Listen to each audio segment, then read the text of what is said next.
In this video, we're going to look at the surface area formula for a cone.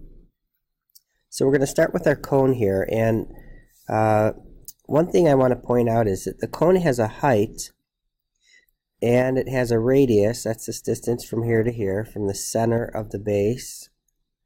Okay, but it also has this other dimension. We're going to call it L, and we call this the slant height. Okay, because it doesn't go straight up and down like a normal height would. It's angled. So we're going to use this script L for slant height. So keep that in mind as we go. So just like we did for the cylinder, I'm going to take this cone and I'm going to cut it open, and then I'm going to unroll it to make the net.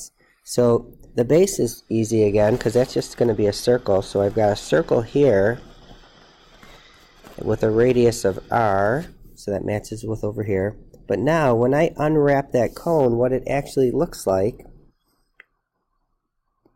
is a sector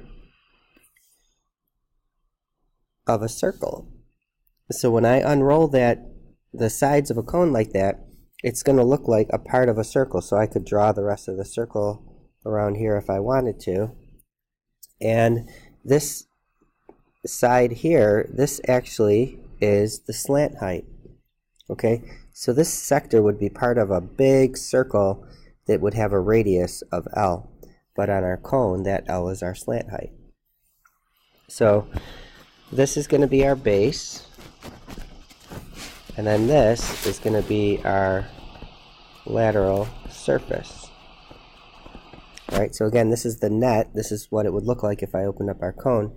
So now, the area of the base, that's easy. That's just a circle, so that's pi r squared. And then the area of the lateral surface, this is a little bit more complicated, but if you do a lot of calculations, what you end up with is that the lateral surface is just pi times r times L. That's it. So all of this here just turns out to be pi r L.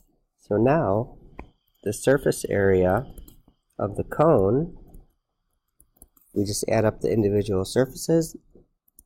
So we get pi r squared plus pi r L. So it's the base, the circle, and the pi r L, which represents a sector of a bigger circle. Alright, so make sure you get your questions answered, and we'll see you in the next video where we'll talk about the surface area of a sphere.